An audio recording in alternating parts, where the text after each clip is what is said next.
The movie opens with Carter and Mara, a couple who recently mended after a fierce disagreement, watching their happy son play with their loyal family dog on the front lawn while clutching a bright red balloon.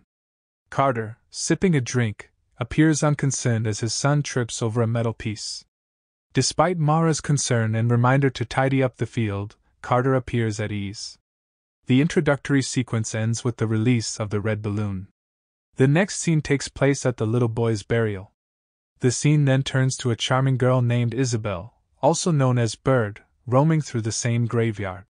Isabel, who dislikes the moniker, carries her late parents' camera, which she uses to calm herself and mask her emotions while paying tribute to her parents. Isabel visits the graveyard with Roger, her aunt's lover, to cope with her emotions. The toddler is spending quality time on her parents' grave when she notices a neighboring funeral taking place in a cemetery. Only a middle-aged woman, her bodyguard, and a funeral pastor are there. Suddenly, peace is broken when the priest is shot and falls on his knees. The woman is stunned, but before her bodyguard can respond, he suffers the same end. From the trees emerges a towering, scary hitman wearing a black jacket and mask. Isabel becomes an unwitting witness to a terrible murder when the hitman removes his disguise and nonchalantly announces his contractual intent before killing the woman, leaving Isabel terrified. The small girl manages to capture the killer's face and watches him bury corpses and murder weapons. She searches desperately for Roger, who has vanished. On his approach to find Isabel, Roger stops at the murder scene, yelling her name and drawing the hitman's attention. Isabel arrives in time to alert her guardian, but she cannot save him. Amidst Isabel's horrified screams, the hitman's eyes is fixed on the camera around her neck. Driven by these events, he feels compelled to assassinate Isabel. Despite her innocence as a lonely, fearful youngster in need of assistance, Isabel takes sanctuary in Carter's house, a disturbed veteran previously mentioned who is driven by self-blame for the loss of his son. He is almost finished writing a sorrowful letter to his estranged wife, convinced that cleaning up the field that day could have saved his child. Carter rushes to answer the door after hearing Isabel's urgent scream for aid. As he approaches her, ready to give assistance, the hitman shoots him in the leg, cutting short any inquiry. Carter swiftly takes the girl into his house, grabs 2 bullets, and goes upstairs. Carter reacts quickly, firing a shot that lands directly in his assailant's abdomen. On the top floor, both Carter's foot and the hitman's side are bleeding. The hitman, trapped behind cover, fires rounds from behind the stairs but misses. Carter recognizes the hitman's weapon and believes he isn't dealing with an ordinary opponent. Meanwhile, the hitman examines Carter's ammunition, noticing the 20-gauge shotgun's limited range. The film builds to a heart-pounding battle of wits between Carter and the hitman. In the fierce confrontation between Carter and the hitman, both fight for the upper hand and refuse to give up. When Carter threatens to contact the cops, the hitman realizes the phone is dead, revealing Carter's deception. Undeterred, Carter claims to have a cell phone, which the hitman discovers below. Isabel has seen his face. The hitman uses a variety of techniques to get Carter to send her downstairs, including threats, promises to spare him, and playing the time card due to Carter bleeding. Despite the challenges, Carter prioritizes caring for Isabel. He quickly directs Isabel to grab the first aid box, light bulbs, and a towel. Carter covers the light bulbs in a towel before smashing them. Carter cleverly crushes the light bulb, dispersing the shattered parts over the steps to make a noise that alerts them to the approaching hitman. Carter is in a grave predicament, with only 1 bullet remaining. Fortunately, the hitman is unaware of their decreasing ammunition. Carter's wounded leg makes jumping out of the window impractical, leaving him trapped with no plausible option.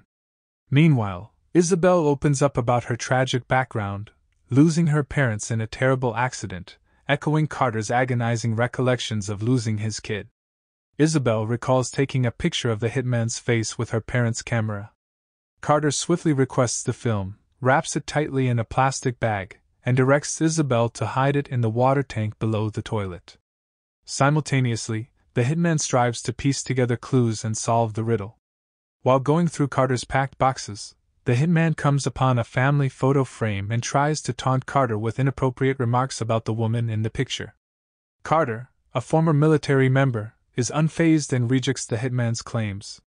The hitman, claiming to be a veteran with a daughter the same age as Isabel, threatens Carter's family. Carter, on the other hand, remains unyielding since he has no family to lose. The psychological battle intensifies when the hitman threatens to set fire to the house. In an unexpected twist, Carter reveals that he has the tape with the hitman's captured face wrapped in a Ziploc bag underwater. Even if the home burns down, that will not help the hitman. The thought of the cops discovering the film enrages the hitman. A young police officer on duty notices two parked cars nearby but does not call for help, instead heading to the cemetery. There, he discovers an unfinished funeral, suspecting something is wrong. Back at Carter's house, the hitman finds a note that had slid out of Carter's pocket. Reading it aloud mockingly, it's an apologetic letter from Carter to his wife, Mara, professing tremendous sadness and regret over their child's murder. As the hitman busts up like a crazy, Carter's horrible memories flood back.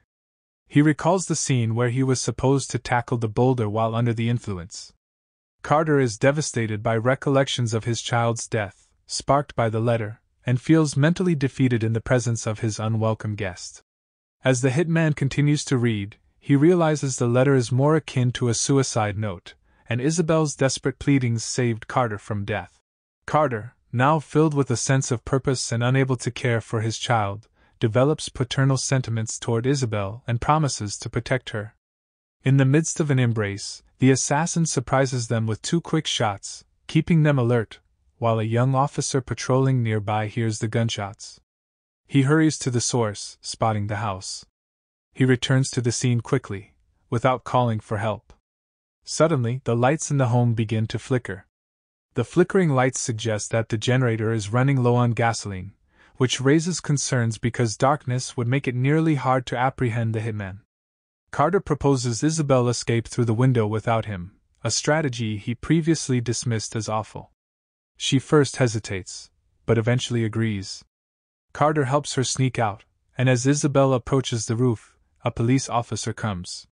When the cop knocks, the hitman puts on his mask and prepares to shoot. At that point, the hitman opens fire, knocking the cop to the ground. Isabel, confused, leaps on a container, making a loud noise. She returns to her feet before the hitman can shoot her. He tries to shoot her, but fortunately for her, the pistol is empty, allowing Isabel to return inside the house. The hitman then approaches the wounded cop, attempting to steal his gun before administering a solid gun but to the officer's head, rendering him unconscious. After parking the car in the garage, Carter seizes the opportunity to surprise the hitman from the balcony. Carter draws his gun and insists that the hitman go, threatening to fire. However, the hitman, aware of Carter's gun's short range, does not fall for the ruse, turning the tables and aiming his gun at Carter, prompting a swift getaway. The hitman then binds the officer to a chair and repeatedly hammers his fingers while he cries in agony. Carter refuses to hand over Isabel and the film, describing the murderer as insane. Unconcerned, the hitman murders the cop, leaving his body as a horrific message. After a few moments of eerie silence, Carter attempts manipulation by promising to send Isabel downstairs, but receives no reaction. Carter tells Isabel to lock herself in the bathroom since he suspects the hitman is not on the lower floor. Descending carefully, he walks on glass shards but only discovers the hitman's boots. Carter investigates and discovers the hitman's clever maneuver of climbing a ladder barefoot to avoid discovery on the bottom floor. Isabel, gripping her camera in horror, senses footsteps and carefully asks Carter for confirmation. Carter shoots the hitman, hence losing his equilibrium, plunging down the glass shard-covered stairs. With a lacerated foot, the killer confronts Carter, threatening to set fire to the house. However, as he prepares to act, a thought strikes him: Carter's cell phone. As darkness sets, Carter and the hitman resume their chat. Carter investigates the hitman's origins, asking how he became a monster. The hitman acknowledges that killing people was difficult at first, but it became simpler with time. He clarifies that he does not kill for pleasure, and explains his reasoning. The hitman emphasizes money and necessities. Shortly, a car appears, throwing a terrible look on the hitman's face. Armed and masked, he opens the door, shouting Carter's name, and claims a friend is waiting. The sound of his wife Mara's voice turns Carter's initial curiosity into wrath. The twist unfolds. The hitman pretended to be a friend, calling Mara on Carter's phone and professing illness. Now Mara's life is in danger unless Carter sends Isabel down with the film. Carter considers this perilous ultimatum. Carter, feeling impending danger, offers his gun to the terrified Isabel and urges her to shoot the hitman if he attempts to ascend.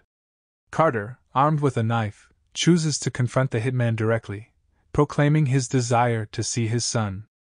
Carter bravely warns the hitman that Isabel, armed with a shotgun, is waiting for him upstairs, discreetly coaxing him to return to his imaginary daughter. Enraged, the hitman admits that everything was a lie, including having a daughter. Carter begs for compassion, emphasizing that they've never seen his face. Despite the warnings, Isabel confidently descends with the shotgun, ignoring the hitman's threats, and stands with Carter. As the lights flicker, distracting the hitman, Carter seizes the opportunity and charges with unwavering determination. He repeatedly stabs the hitman in the neck until darkness falls, and Mara rushes outside to call 911. Isabel, confident, confronts the hitman and pulls the shotgun, only to realize that Carter and she had been expecting a dud all along. Now the tables have turned. The hitman raises his gun, but Isabel tells him to just do it. However, he refuses, sparing her, and claims he is not a monster before drawing his final breath. Isabel discovers Carter alive, with a fresh smile. She thanks him, and Carter, who is still alive and well, responds. Carter, having survived the ordeal, reciprocates by admitting that he could have considered suicide if Isabel had not been present. Thanks for watching. If you are new, don't forget to subscribe for more of these recaps. Until next time, have a nice day.